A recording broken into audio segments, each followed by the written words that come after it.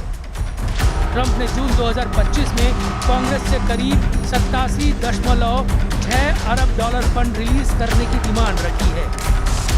मतलब 37.5 अरब डॉलर फूंक चुके ट्रंप ईरान युद्ध में अभी दोगुना खजाना लुटाने का रिस्क लेने जा रहे हैं।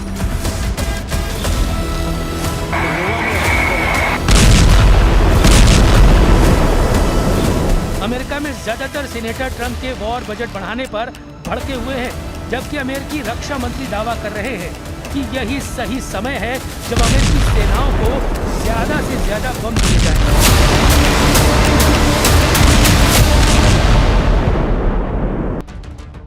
ईरान के परमाणु कार्यक्रम को खत्म करने पर अड़ा अमेरिका अब सऊदी अरब को एटमी पावर बनाना चाहता है। ट्रंप ने सऊदी अरब के साथ परमाणु समझौते को औपचारिक रूप से मंजूरी दे दी है। ये डील हुई तो सऊदी अरब को अमेरिका से मिलेगा एक सिविलियन न्यूक्लियर प्रोग्राम और फिर सऊदी अरब यूरेनियम संवर्धन भी कर पाएगा। ये डील अरबों डॉलर की हो सकती है। इस पैकेज में 123 एग्रीमेंट शामिल है। यह समझौता एक तरह से वो नियम है जिसके तहत दूसरे देशों के साथ अमेरिका न्यूक्लियर डील करता है। यूरेनियम संवर्धन वो प्रक्रिया है जो 90% तक की जाए तो परमाणु बम भी बनाया जा सकता है। 123 एग्रीमेंट अमेरिकी एटॉमिक एनर्जी एक्ट 1954 की धारा 123 के तहत होने वाला परमाणु सहयोग समझौता है। इसके जरिए अमेरिका किसी दूसरे देश के साथ सिविल न्यूक्लियर टेक्नोलॉजी, ईंधन और तकनीकी सहयोग कर सकता है, लेकिन आमतौर पर ऐसे समझौतों में ये शर्त होती है कि दूसरा देश परमाणु हथियार बनाने की कोशिश नहीं करेगा। लेकिन सऊदी अरब के क्राउन प्रिंस सलमान 8 साल पहले ही अपने इरादे जाहिर कर चुके हैं। मोहम्मद बिन सलमान ने 2018 में एक बयान में कह रखा है कि अगर ईरान ने एटम बम बनाया तो सऊदी अरब भी एटम बम बनाएगा। शायद ट्रंप के लिए भी ईरान के परमाणु हथियारों की काट प्रिंस सलमान को साधने में दिख रही है। इसलिए खाड़ी में नया परमाणु पावर बनाकर वो ईरानी खतरे को बैलेंस करना चाहते हैं, लेकिन अभी ये बहुत दूर की बात है। अभी तो आलम ये है कि ईरान खाड़ी देशों को अपने इशारे पर नचा रहा है। ईरान जिसे चाहता है उसे मिसाइल से फोड़ दे रहा है।